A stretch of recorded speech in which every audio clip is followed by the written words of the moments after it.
Hello, and welcome back to the latest episode of the RP Book Club. I'm thrilled to be joined by the brilliant Edward Ashton this episode to talk about his novel Mickey 7, as well as an array of unusual tangents, such as where do we go when we sleep, and what does a book being optioned as a movie actually mean. I hope you enjoy it. I'll be back at the end of the show with your usual discount code and a little bit of news about the future of this show.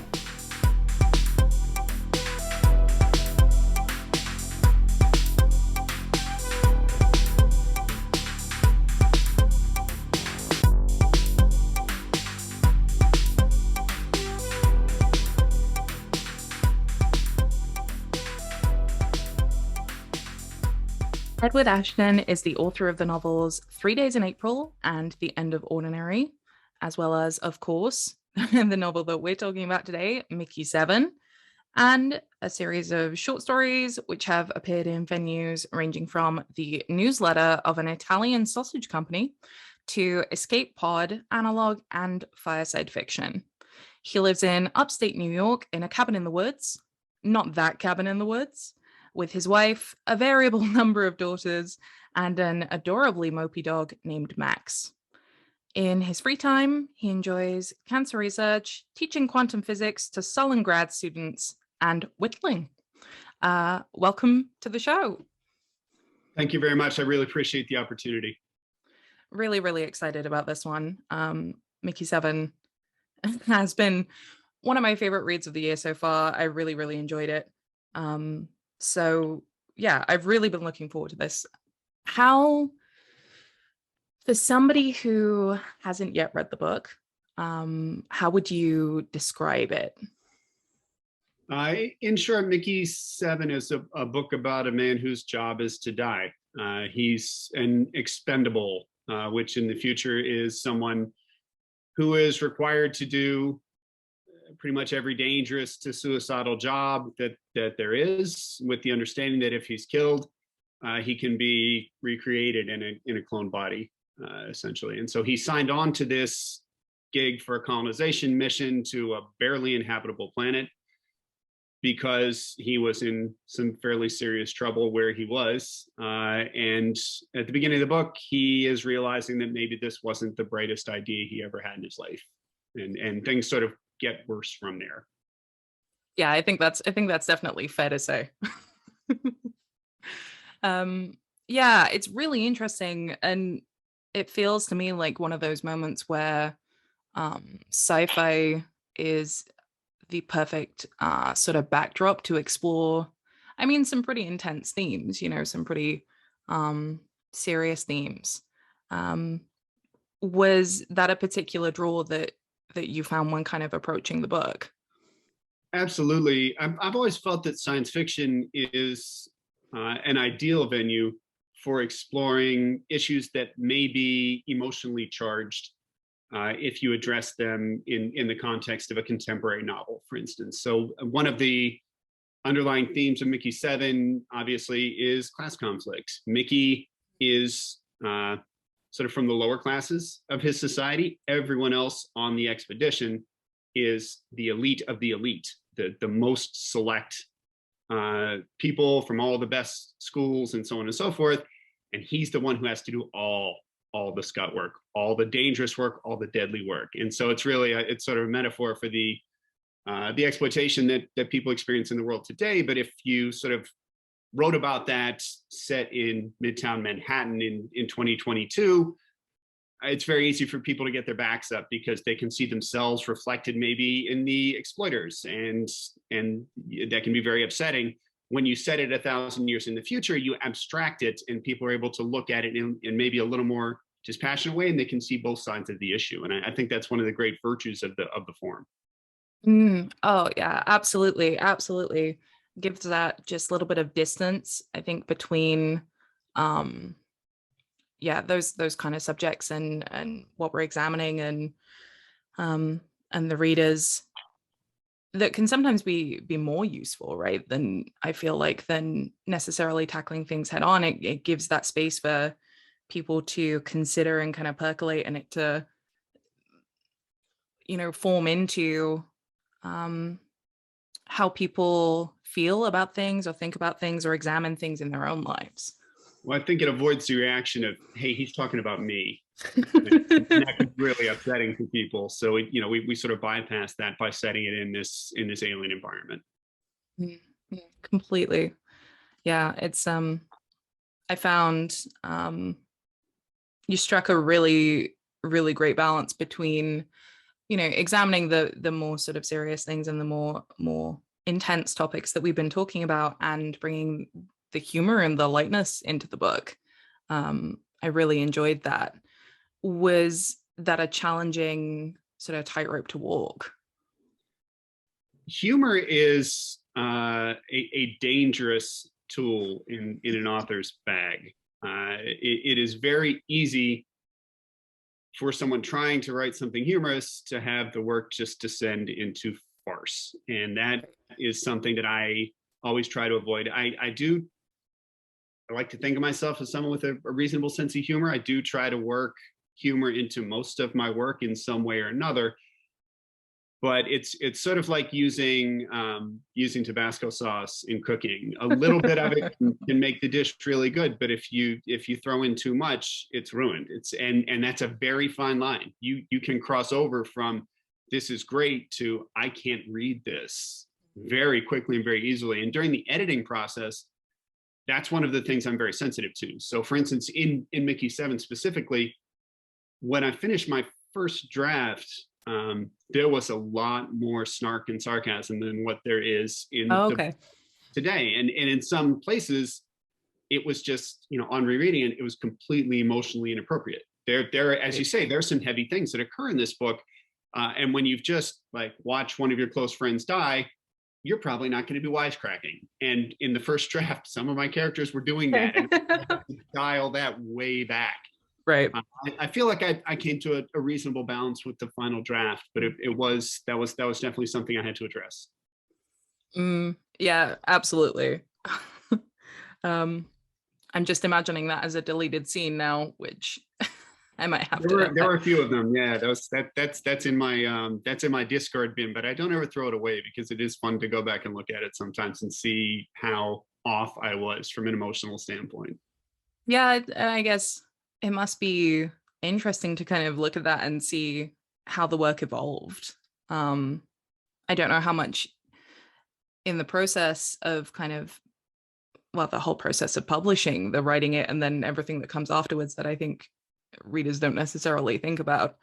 I don't know how much you feel like you get the chance to zoom out and look at the process as a whole. I mean, it's difficult to do when you're in the middle of it. Obviously, I have, by training, I'm an engineer and a scientist, and so I'm very into defined processes. And I have a defined process for how I work on a short story. I have a defined process for how I work on a book. It involves multiple distinct passes, each of which has its own purpose. So, for instance, one of the first things that I do after I've completed a draft is I go through and I do a complete pass through the book, looking at each individual character. So I'll do one pass through just for Mickey, one pass through just for Berto. And I'm looking specifically at the tone of their voice to make sure that their voice is consistent with the character throughout. Because particularly writing a first person narrative, it is very easy to slip into putting your own words in the character's mouth. And that's, again, something that as an author, you have to avoid. And so I go through and I look for instances like that where, wait a minute, he sounds a little too much like me, and I have to tweak his diction, tweak the language that he used back to make him sound like Mickey or like Berto or whoever. So I've got those processes. I have, as I said, the process of trying to calibrate the sort of spice of the dish to make sure that things aren't a little too humorous or maybe not enough. Each one of those is a separate pass through, and I keep all those drafts because I think it's interesting, and I like to go back and look at that. I mean, I keep everything. I just gave a talk in Baltimore about Mickey 7 where I went back and looked at sort of my process, my growth as a writer, and I started with the first novel I wrote when I was 12 years old, longhand on note paper. Oh wow. Yeah, it was not good. It was really not good. And I remember just thinking, my father read it. He came back to me, and the first thing he said was, this is hackneyed, it's derivative, it's not worth anyone else reading. I wouldn't show it to anyone else. So go back Okay. to the craft.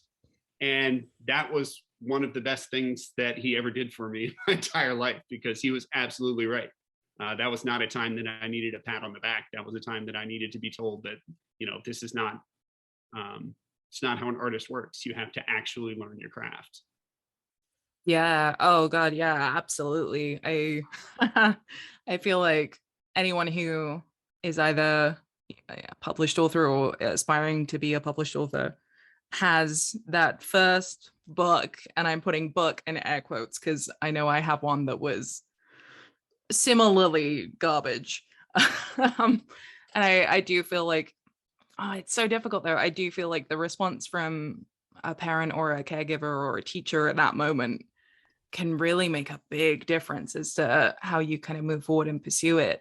But in some ways, absolutely, that sounds like just the response you needed, because I feel like otherwise, like you say, having to learn your craft, I feel like is something that aspiring writers don't necessarily think of when they start out. Like for me anyway, I it took me a long time to learn that my first draft was going to be garbage, and that was okay. That's a tough lesson. Yeah, it feels like, yeah, something that I learn every time I write something new. Um, do you feel like you've hit a point now where you have non-garbage first drafts, or are they still the same? Well, again, looking at process, I don't write a first draft the way that some people do. I know some people they burn straight through and they get to the end, and then they're like, okay, I've got this whole mess of words, I need to sort them back out. When I sit down for a session, the first thing I do is go back over the last 4,000 or 5,000 words that I've written and do a revision pass. And then I start on new stuff. And so I'm Oh, continually okay. revising as I go. So I'm like, well, my first drafts are still not great, but they're not as terrible as they used to be, I guess is a fair way to put it. I mean, that's reassuring that, it's still a first draft is a first draft. But yeah, definitely that's a tough one to learn. While we're on this, actually, a reader got in touch. The first thing they wanted to say is how much they love the book. Thank you. The second thing is they want to start writing sci-fi and really don't know where to begin with it. So they would love to hear any writing advice or process advice or anything. Well, the first thing, and they may already have this covered, is to read sci-fi, right? You need to read Mm, extensively because you need to know what's already been done. It's very easy to step into, and I've seen really accomplished writers do this, where you have a really accomplished literary writer or a really accomplished writer in YA or something, and they step into sci-fi because, well, I did well in literary writing, which is so mm, much more sophisticated. Obviously, I can kill the game if I come into science fiction. And they write something that was already written 50 years ago and seems like a cliched trope to anyone who's familiar with the field. So you don't want to fall into that trap. And the way that you avoid falling into that trap is to read some of the classics, read a lot of contemporary stuff, read what's being written right now. And once you've got a good ground, and that also helped to give you ideas. Everything that any one of us writes is built on the shoulders of what other people have written before. And so, reading Mickey 7, you can certainly see callbacks to older works by other people, hopefully not in a derivative way, but more in a complementary way. And, if you've got a good basis of reading, that's going to be a lot easier to do. The other thing I would say is to remember, it can be a little tempting in science fiction to get fixated on an idea. Like, I right. had this really neat tech idea and I just want to write about this tech idea, and to forget that for a reader to connect with stories, whether it's science fiction or high fantasy or something set in Midtown Manhattan tomorrow, there has to be a character that they identify with and that they care what happens to that person. That's the first thing. You have to have character first, whether it's, the backdrop is, a space colony 1,000 years in the future, or the backdrop is a medieval castle in 1400, or whatever your backdrop is. That's the backdrop. The story is the people, the story is the characters, and the relationships among the characters. And if you can remember that, basically, would this story be interesting if it were set in a contemporary world? Would these characters still have any interest if it were set in a contemporary world? The answer is no. It's probably not a good story. Yeah, and that's so. I think that can be really easy to forget, particularly sort of early on when you're working on your first stuff or early stuff. I know that I did that with the first draft of my current project, and it kind of happened about halfway through. I kind of just lost the focus on the characters, so that was something that I had to pull back. So yeah, completely. And fundamentally, a good friend of mine who is a writer and is fantastic, she said, if readers don't give a shit about your characters, they're not going to give a shit about your book. Absolutely true. That is excellent advice.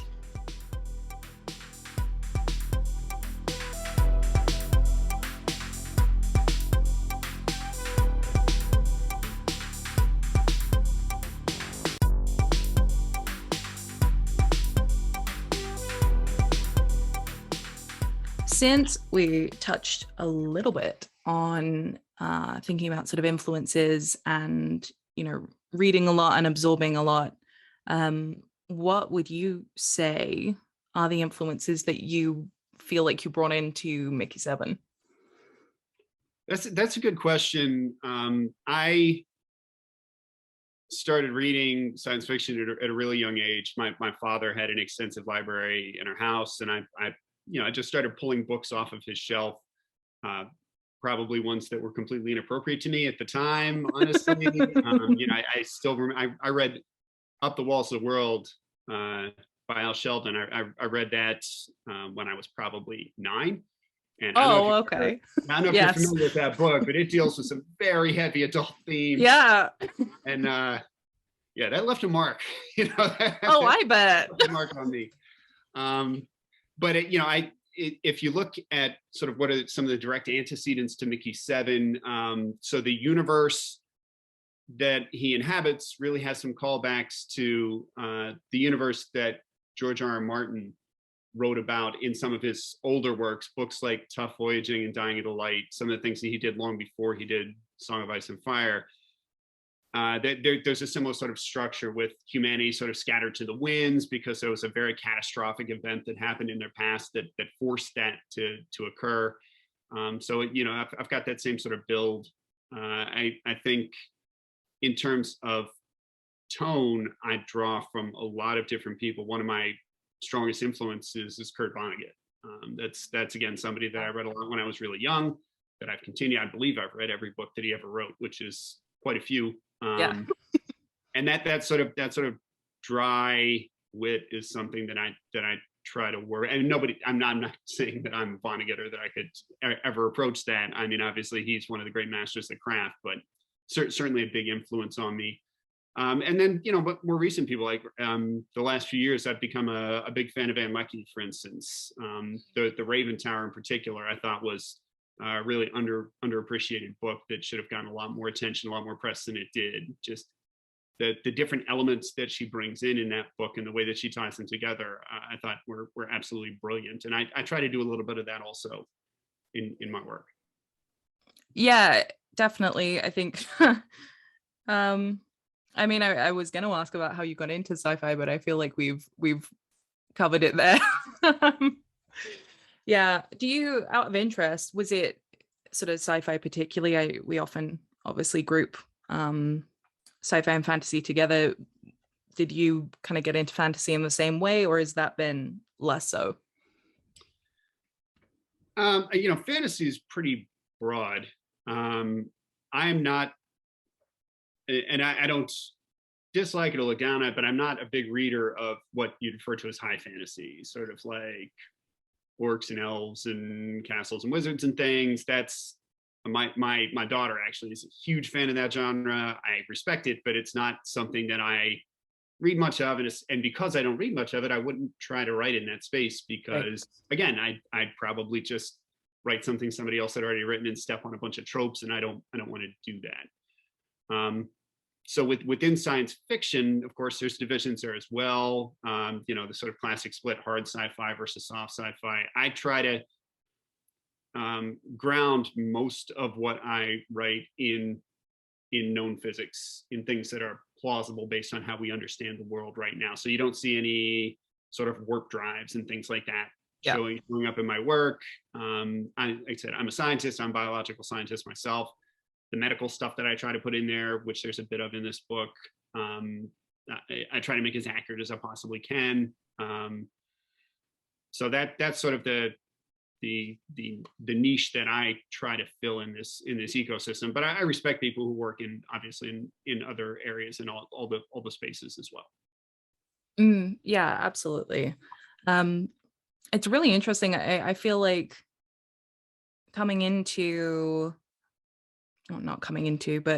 writing sci-fi as somebody with, a very clear and deep understanding of science, which I cannot claim to have. Do you find there's a moment where you feel like you want to depart from sort of the real world science, the established stuff, to enable the narrative, or do you find generally there's kind of not that conflict? Yeah, I do occasionally. I did say I mostly stick to known physics. I didn't say 100% stick to known physics. Sometimes you need things to move the plot, right? I mean, if we stick to only what we know, it's really hard to write any science fiction that goes out more than 50 years because things just develop and change too quickly. So for one example, the Drakkar, the ship that carries them from Midgard to Niflheim, I talk about it using basically an antimatter rocket for propulsion, and I talk about them traveling at about 0.9 c, 0.9 the speed of light. Our actual understanding of how antimatter rockets work right now, the theoretical upper limit is actually about 0.35 c. Okay. So that's I stretch things a little because otherwise it just takes too long. And for what I needed the story to be, I could not have them spend 30 years in space. I needed it to be like 8 or 9 years, which is maybe a little more reasonable. So I stretched, I exaggerate a little about but 1,000 years from now, who knows? Maybe we will be able to stretch it to that point. I don't think it's implausible.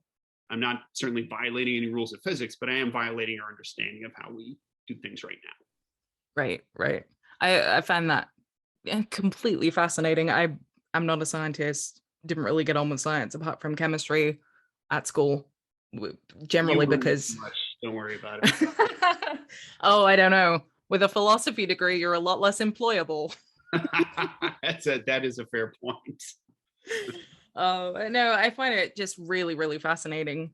Yeah, I mean, I as I said, I try to keep things grounded. Some people are a little tighter than I am. So like if you read Andy Weir, Weir, also a scientist, I mean, he is sort of soup to nuts. Everything that he does can be backed up with citations to the scientific literature. That's how he works. And I admire that greatly.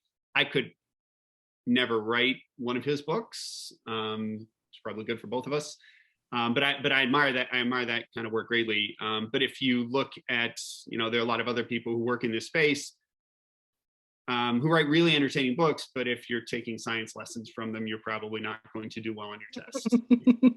that is definitely, there are plenty of people who work in this space who do not have a grounding in science, and you don't need it to write an entertaining book. But I wouldn't, like I said, I wouldn't take a lot of that as gospel from a scientific standpoint.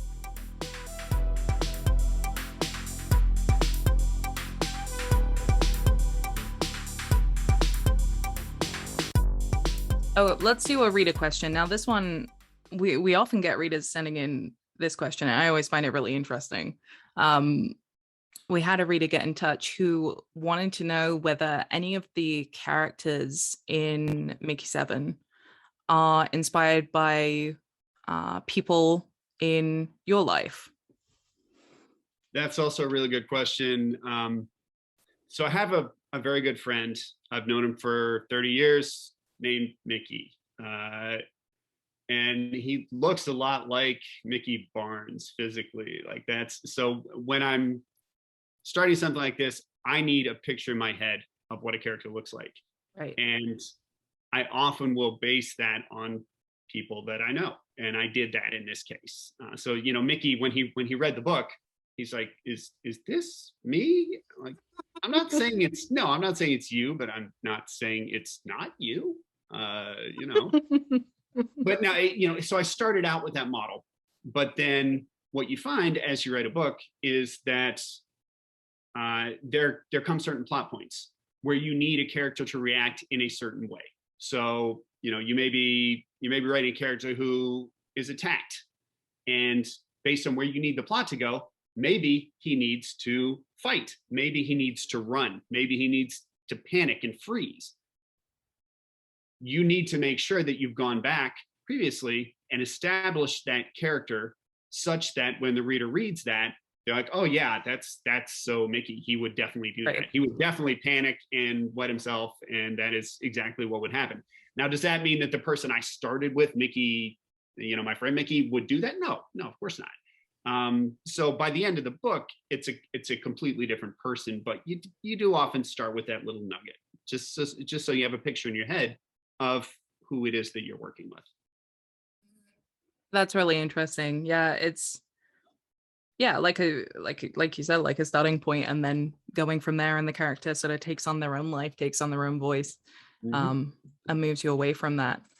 Yeah, it's really interesting, that question, actually, because I'm glad that people keep sending it in, because the responses tend to be super varied.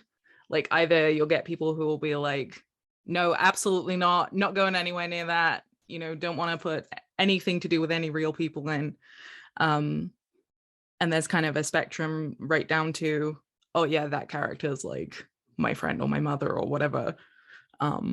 So yeah, I find that really fascinating when that one comes up.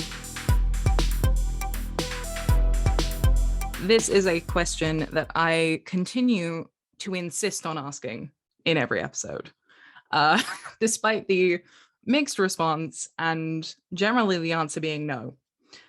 But I ask it anyway, so here we go. Is there anything particular? Well, let's start with, do you listen to anything while you write? And if you do, what kind of thing is it? Or is there any like particular music that you find feels like the book or feels like the characters? I do like to have music on in the background when I'm working. You can always tell when I'm writing. One of my wife's friends said the other day that she knows when I'm writing when she comes over, because she feels like when she walked in the house that she's walked into Lilith Fair. And that is a completely fair description. So, I've got, Ani DeFranco going in the background, or someone like that, or Sarah McLachlan, which maybe if you knew me, you would find surprising. It doesn't really fit with my persona, but that's, that's what I've got. Yeah, that's what I've got going on. I wouldn't say that any of that necessarily relates to what comes out on the page, but it definitely, it serves to fill in the space around me so I don't get distracted. So if I've got that going, that's sort of blocking out other sounds and distractions that could come in, and it helps me with focus. Well, I'm just thrilled that somebody said yes to, do you listen to something? Because normally I started out like asking that question just like, oh, what do you listen to? Because I think it's very easy. I always have to have something on, or I will just lose my focus immediately. So I kind of started out by assuming that everybody else did that, and it became very clear very quickly that that's not the case. Oh no, I know some people who they need like to be in the cone of silence to get any work done. Mm, That's certainly the way a lot of people work. That's just, I don't know. Maybe I'm just a very easily distractible person. That's not me. yeah, no, me neither. Me neither. We've kind of touched on this a little bit already.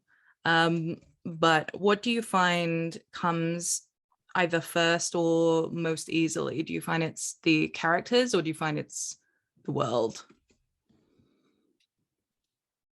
That really varies from piece to piece. You have to start with a strong character, but often who that character is going to be shaped by the world you're going to drop them into. So it's a little bit of a chicken and egg question.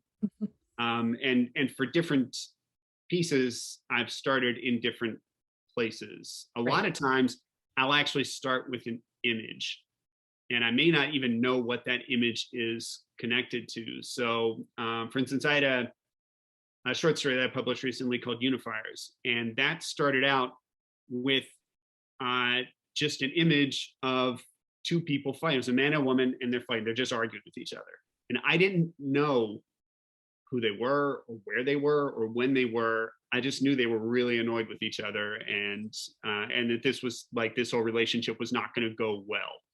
And I sort of sat with that for a while, and then eventually, all the other pieces of the story fell into place, and that's very often how it works. And honestly, that's a little bit how Mickey 7 started as well. Mickey 7 started with the first scene of Mickey in the tunnels where he runs into the creepers for the first time. And again, I didn't know where he was. I didn't know what planet he was on or what was going on or what his situation was.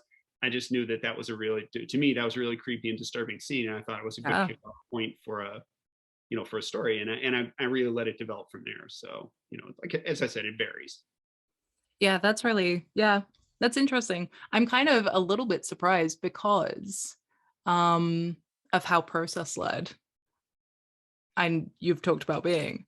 It feels like a little bit of a surprise that it's more of sort of that kind of abstract beginning. Do you feel like some of the process elements that you've brought into like how you work and your writing balances that out a little bit? Yeah, the whole process thing doesn't relate to content. It relates to how Right. you shape that content into something that's a coherent narrative, right? I mean, um, I talk sometimes about dream space, like when you're in between pieces. When I finish one thing and I'm waiting for another thing, there's typically, I'll go through a few week period of, my wife will ask me, why aren't you writing? And I'm like, well, I'm in dream space right now. I need to let things percolate in the back of my head until something sort of semi-coherent and relatively well formed comes out, and then I can start writing about it. So that's where the content comes from. The process is really around taking those sort of inchoate dreams and turning them into something that has a beginning, a middle, and an end that all makes sense. Right. Yeah, that makes sense. Yeah, I feel like it's interesting. I've just reread the book before this, and talking about dream space is making me think of the sort of in between of, oh well, what if when you went to sleep you're actually dying, and then like how would that be different, and all of that bit of the book. It's very early on in the book, Mhm. so it's making me think of that. Yeah, that's something that's bugged me for a long time. That's an interesting question. It's the whole idea of the teletransport paradox, which is one of sort of central conceits of this book. That's a philosophical problem. It goes back to 1775. That was the first time that was asked. That idea of like, if we were able to replicate our minds and put them into another body that's exactly like our body, is that me or is that someone else who's just running around getting his grubby hands all over my stuff? That's a problem that people have been thinking about since long before it was even remotely plausible. And now we're to the point where it's actually becoming plausible. I mean, if you listen to Ray Kurzweil, who's one of the chief scientists at Google, he is very determined to do this. He is bound and determined to upload his mind into a computer system and become immortal. And he clearly believes that would be a form of immortality for him. And the question is, would it actually, Yeah, or would it not? Are you just creating this sort of unrelated copy of yourself? yeah. I think that's probably why I was kind of drawn to that and keep thinking about that particular kind of problem with my, as I said, my philosophy degree background. Can I give you another just another sort of anecdote to add to the Oh flavor yeah, please. from my science world, right? So one of the things that I do is imaging, and in particular, functional magnetic resonance, which is a technique that lets us look at what your brain's doing and what parts of your brain are active when you're doing certain tasks. Okay, and this goes back to the question of the ship of Theseus, which I also bring up in the book.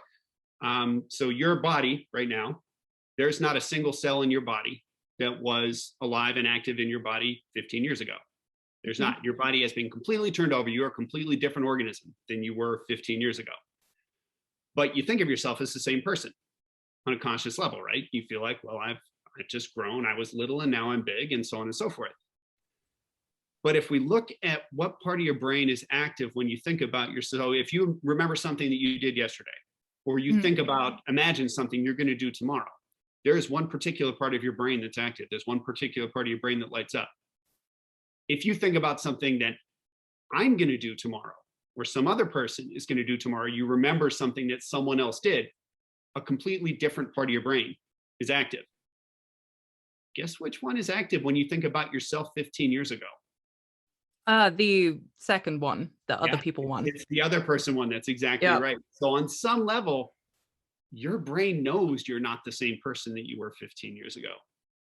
And that has deep psychological roots. That's why if you tell people, like, you shouldn't smoke because you'll get lung cancer when you're 60 years old, that has zero impact, because on a deep emotional level, yeah, that may happen to that 60-year-old person. That's not me. That's a totally different person, and I don't fundamentally care what happens to him. Right. That's super interesting. That's really interesting. And I find it's probably, and I may be totally wrong on this, but I'd imagine that sort of brain science, brain biology, brain, whatever the correct word is that I cannot think of right now, neuroscience, that must be similar in things like, so in trauma and things like that, that often then memory forming is more difficult, or if there's been trauma when you're young, quite often you then can't remember a lot of your childhood. I guess that's similar or sort of related, the same kind of thing is happening. Yeah, I mean, memory formation can be disrupted by any number of things. Memory formation is regulated by the hippocampus, which is sort of a little popcorn shrimp-looking thing. You've got one of them behind each ear. Those can be physically damaged fairly easily. Those can be damaged through, for instance, heavy alcohol use can cause atrophy and destruction of the hippocampus, and you can literally lose the ability to form memories. There are people who have, if your hippocampus is destroyed through various means, you spend the rest of your life living in a 7-second window, because that is the long 7 seconds for the average person is the longest that a short-term memory can persist. And if you have no ability to form long-term memories, you literally cannot remember anything that happens outside of that 7-second window. So, there's a famous story of a person who was injured in a battle in World War II on a destroyer at the age of 22. And he lost the ability, because of this sort of damage, he lost the ability to form long-term memories. He spent the rest of his life still believing, he was 22 years old, still believing he was on that destroyer. Oh, wow. They had to keep him and he lived in a psychiatric hospital, obviously, and they had to keep him in a room with no mirrors, because if he ever saw what he looked like, he completely lost it, because, like, who's this old man staring back at me? I'm 22. Yeah, that's incredible. We've kind of, we're living somewhere between philosophy and science right now, I feel like, in this, but yeah, it always makes me think of early on in my degree, which was my undergrad degree. We had a seminar, everybody in a room. And I think it was the first one. I think it was the first day. And the lecturer came in and put a green chair in the middle of the room and went, okay, where is the color of this chair located? And some people could kind of get their brain into that space and, like, start entertaining it as a thought experiment. And one person, oh, bless her, just stood up and went, "It's just there." Because you just couldn't like get in that brain space. So I find it really interesting. I mean, I feel like you've got like a whole nother level going on in that you actually like understand the science of it as well. But I always enjoy talking to somebody who can live in that brain space. Yeah, I would have done very badly in your philosophy class because I would have immediately said it's green, it's located at 420 nanometers wavelength. It's stimulating one of the three types of rods in your eye, and that's why you're seeing it as green. And then he would have thrown me out of the room, presumably. Oh, I love that. See, no one has ever actually attempted to like answer the question before, and like not just attempted, but like that's what it is. Oh, I love that. Love that. Yeah, the other one that I say a lot to my friends and family, and I think they're annoyed at this point, is that I will often say, we cannot prove that we're not brains in vats being manipulated to have the experiences that we think we're experiencing. Oh, sure. That's Descartes, right? That goes all the way back to Descartes, right? You've got the omnipotent demon who chooses to fool you. There's literally nothing you can prove outside. He started with cogito ergo sum, and he never got a single step beyond that. That was the last thing you could prove. Yeah, it's one of those things that I will say that I find it quite freeing. I find it quite freeing and quite like, okay, yeah, we'll just do life and do our best and like pursue our art, and maybe we're just all brains in vats, and that's okay. Can I go down one more little diversion here along those lines? Oh yeah, you can go down as many diversions as you like. One of the other things that I do, I mentioned in my bios, I teach quantum physics, right?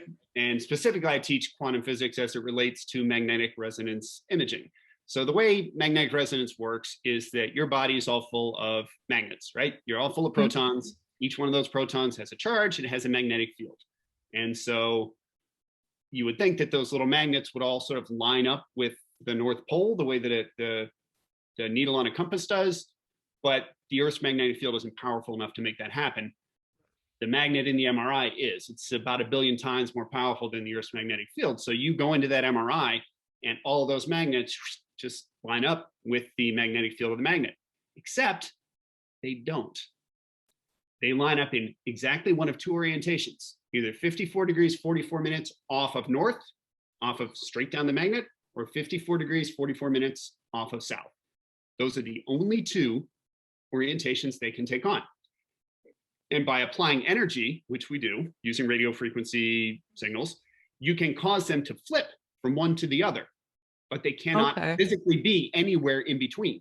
It's only up or down, and they flip from one to the other instantaneously.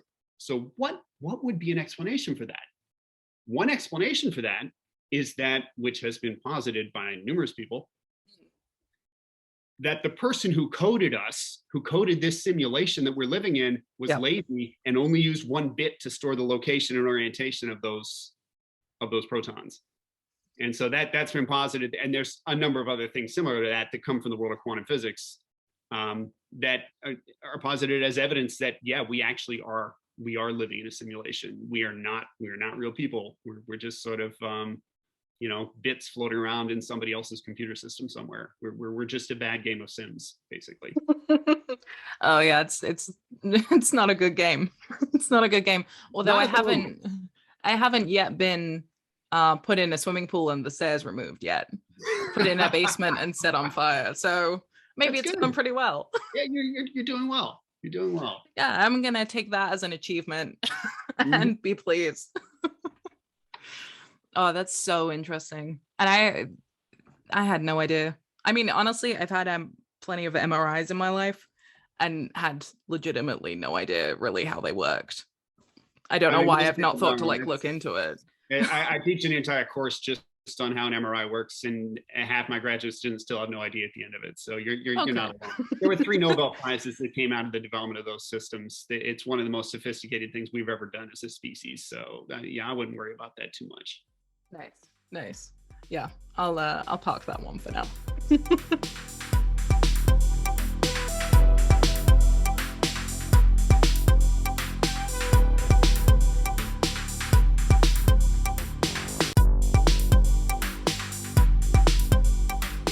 Another reader got in touch. They again wanted to say how much they love the book. The readers who got in touch to ask questions were all very enthusiastic, which is amazing, and I agree. I have to assume that if you hated the book, you're probably not checking in to see how I wrote it, right? You might just you would think so. You might just check in and say, "Why are you so terrible?" But that's not a great question for a podcast. So, but yes, this reader got in touch. They wanted to know what you're working on at the moment. That is an interesting question. So the sequel to Mickey 7 is already in the can. That's already sort of in the copy edit process. So I have two different standalone novels that I've been sort of working on in parallel. And I think we've just, in discussions with my agents, some other people, we've just made the call on which one I'm going to go with next. And so it is, it's more of a near future thing. It's not set in the same universe, not set in the Mickey world. It's set maybe 60 or 70 years in our own future. And it's about an artificial intelligence who is having a really, really bad day. And I don't want to go too much further into it. No, fair enough. He's having a rough go, and things are not going well for the world at large, as you probably might imagine. Yeah, I mean, that seems entirely plausible at this moment in our timeline or simulation or whatever this is. Yeah, apparently we've as a society done something to anger the person running our Sims game. Yeah. I don't know if you're familiar with Roko's basilisk theory. Yeah. He seems to be turning up the torture dial pretty high these days. It's unfortunate. Yeah. Before we go too longer down that route of being angry at the simulation, as I sometimes am these days, are there any, and this kind of, I guess, speaks a little bit to when we were talking about influences earlier, but are there any books, movies, TV shows, or other media that you would recommend to somebody who's really enjoyed Mickey 7? I would bounce back to Dying of the Light by George R.R. Martin. It's a deep cut. I believe it was published in the early 70s. But it's a really fantastic book. If you like sort of the vibe and the feel of Mickey 7, you probably would enjoy that one.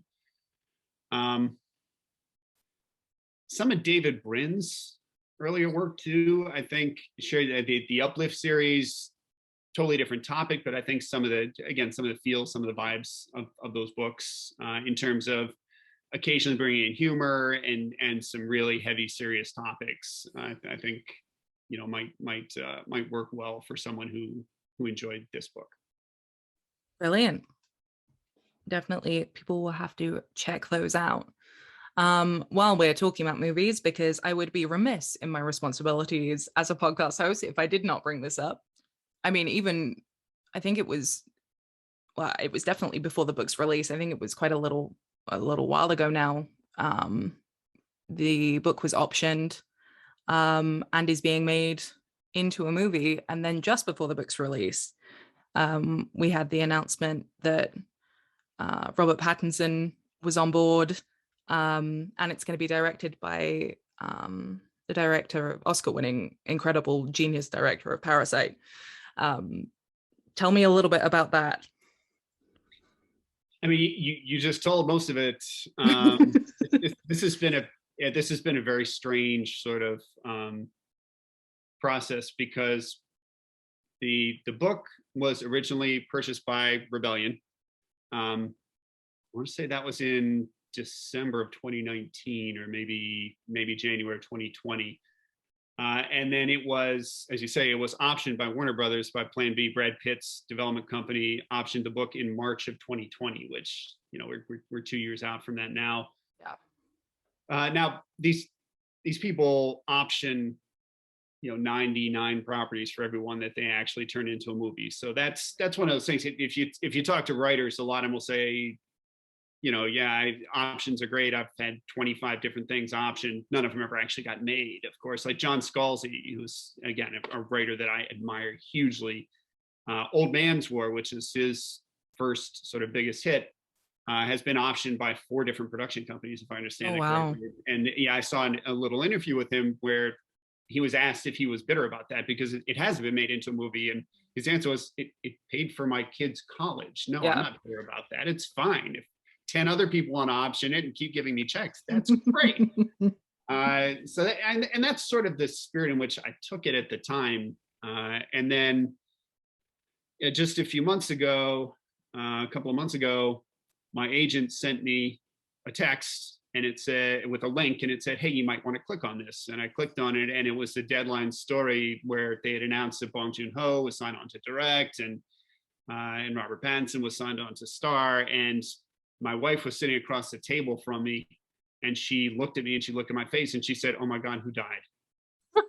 Because apparently that's what I look like. Oh, wow. Like your face turned completely white. You were shaking. What just happened? And I was like, no, it's not a bad thing. Nobody's dead. And I showed it to her, and we were sort of in a fog for a little while. Now I should emphasize, these sort of projects can fall apart at any stage of the process. They can get through shooting and decide, what, this movie isn't going to work, and just drop it. So it's still not, I would say, a 100, and by any stretch, a 100% thing that this movie is going to wind up on screen somewhere. But it certainly has gone a lot further than I think it was fair to expect. I right after the announcement came out, someone popped up on Twitter, basically saying, how does this happen? What is happening? Like, this book isn't even out there. It's not even been published yet. And Robert Pattinson's going to be starring in this movie. And I popped in to reply to her, which I think embarrassed her terribly. But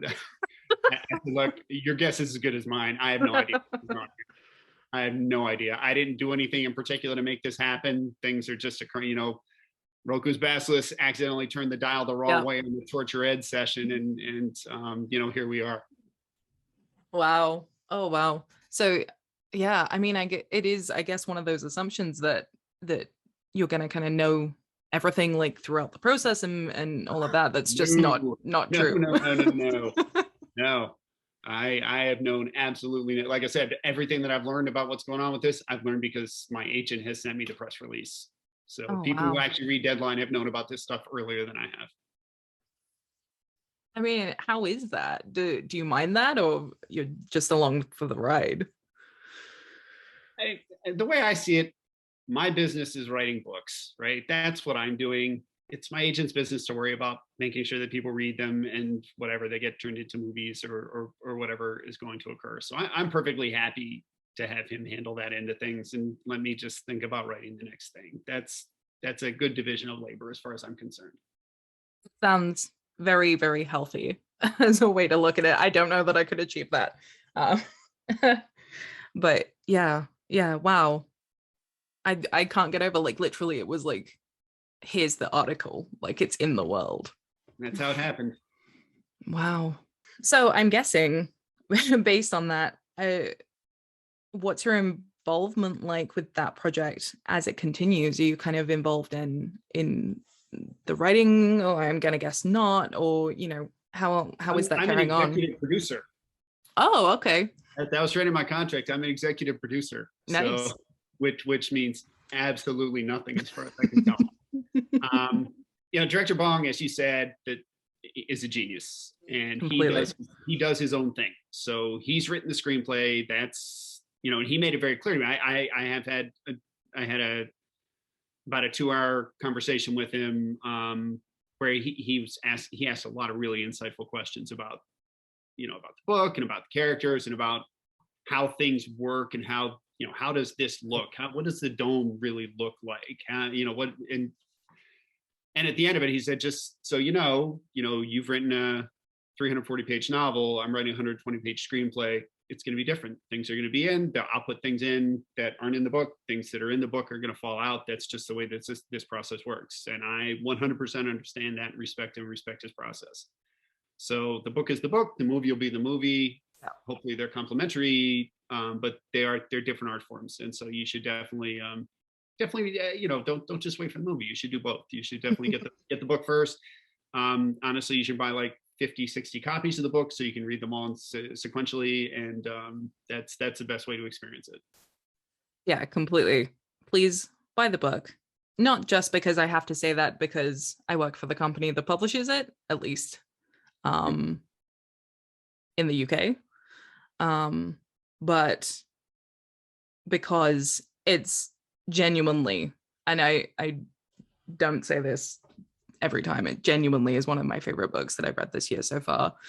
And with, the tangents that we've gone off on and the philosophical and existential questions that arise, I think I know why. And I think it's appealing to my inner philosophy student. But you absolutely do not have to have an inner philosophy student to enjoy the book. So yeah, please definitely buy it. Definitely read it. And I'm assuming that the movie continues to happen and things will carry on. I'm looking forward to seeing it and doing like a mental compare and contrast. It's going to be interesting. I do have written into the contract. I do get 2 tickets to the premieres, so that's I'm imagining that's the next thing that I will hear about it, is that they'll mail me the tickets and say you have to be here in a week. That's probably my Oh next. wow. You're gonna, I mean, this is not a red carpet fashion podcast, but we have just had the Oscars. You gonna get like a suit, or like I don't know how these things work. Yes, I will be wearing my fanciest hoodie, presumably with the top hat and a monocle. That was my plan. Perfect. Yeah. I love it. I'm looking forward to the photos.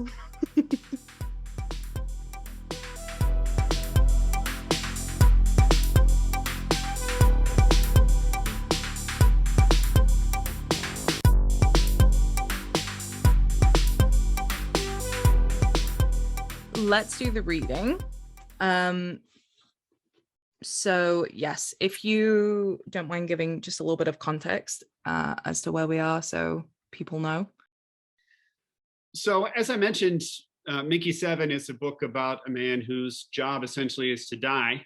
So this is his job interview. Here's a thought experiment for you. Imagine you found out that when you go to sleep at night, you don't just go to sleep, you die. You die, and someone else wakes up in your place the next morning. He's got all your memories. He's got all your hopes and dreams and fears and wishes. He thinks he's you, and all your friends and loved ones do too. He's not you, though. And you're not the guy who went to sleep the night before. You've only existed since this morning, and you will cease to exist when you close your eyes tonight. Ask yourself, would it make any practical difference in your life? Is there any way you could even tell? Replace go to sleep with get crushed or vaporized or set on fire, and you pretty much got my life. Trouble in the reactor core? I'm on it. Need to test a sketchy new vaccine? I'm your guy. Need to know if the bathtub absinthe you cooked up is poisonous? Get a glass, you bastards. If I die, you can always make another me. At this point, you may be wondering what I did to get myself designated as an expendable. Must have been something awful, right? Murdered a puppy, maybe? Pushed an old lady down a staircase? Nope. And nope. Believe it or not, I volunteered. The way they sell you on becoming expendable is that they don't call it becoming expendable. They call it becoming immortal. It's got a much nicer ring to it, doesn't it? I don't want to make it seem like I'm an idiot. I knew what I was getting into, more or less, when I put my thumb to the contract. I sat in the recruiter's office back on Midgard and listened to her entire spiel. Her name was Gwen Johansson. She was a tall, heavyset blonde with an expressionless face and a voice that sounded like she spent most of the morning swallowing gravel. She sat behind her desk, staring down at a screen in her hands, and read off a list of things that I might be required to do that would likely result in the death of that particular instantiation of me.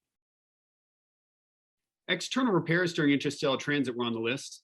So were exposure to local flora and fauna, necessary medical experiments, combat against any hostiles we might encounter, and on for so long that I finally tuned out.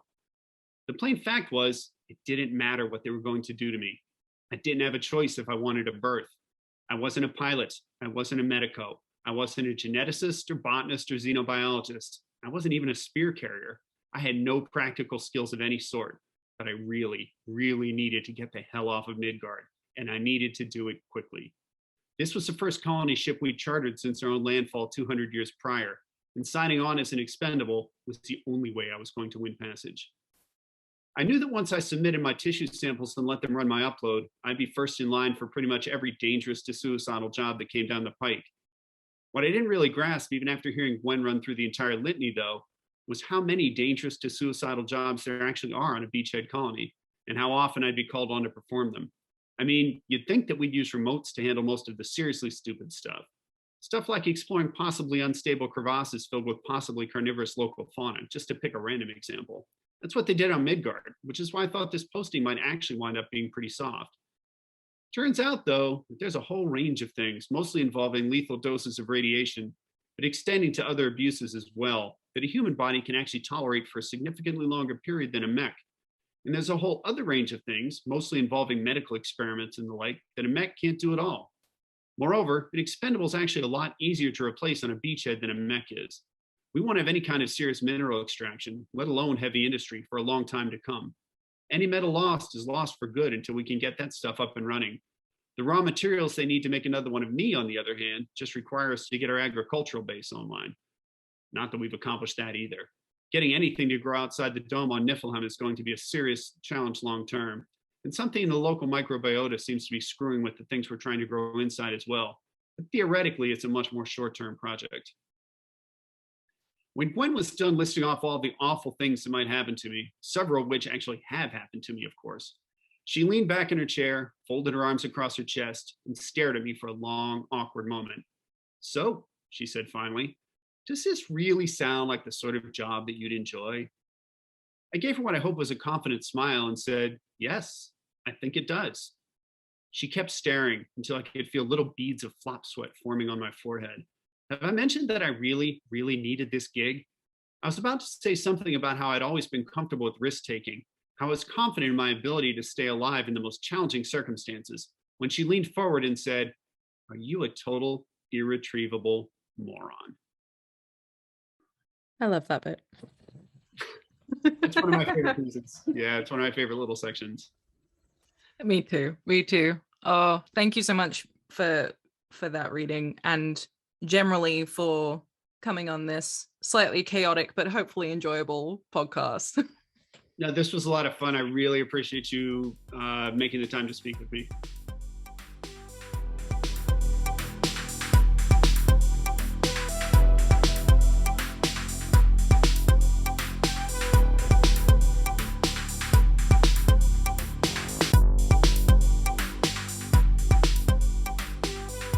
I really hope you enjoyed this episode, and if you would like to get a copy of Mickey 7, you can get 20% off the hardback and the ebook when you buy direct from the Rebellion Publishing web store.